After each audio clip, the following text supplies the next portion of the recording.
Орманда бір қоян өмір сүріпті. Ала жаздай сайрандап, тоғайдағы жеміс-жидектерді теріп жеген ол, қыс түссе қарны ашып, ауылға арпа ұрлауға барады екен.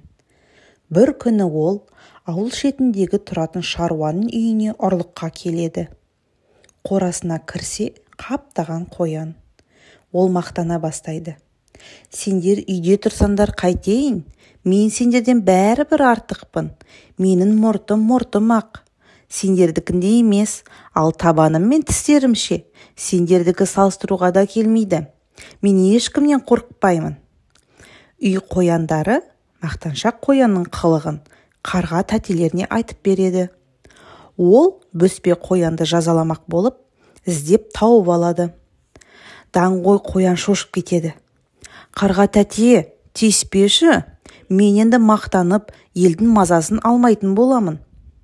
Солай де, босқа мақтанба, елден ерекшелігіңді бос сөзбен емес, ісіңмен көрсет, дейді қарға. Арада біраз күн өткен соң, бірде қараса, әлгі қарғаны иттер талап жатыр екен.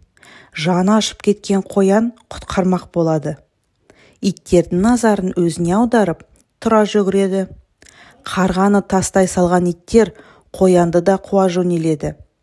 Ол қашып құтылады. Қоянның ерлігіне риза болған қарға оған келіп жолығып: «Рахмет саған, сен мақтаншақ емес екенсің, мақтауға тұратын ер екенсің», деп ризашылығын білдіреді.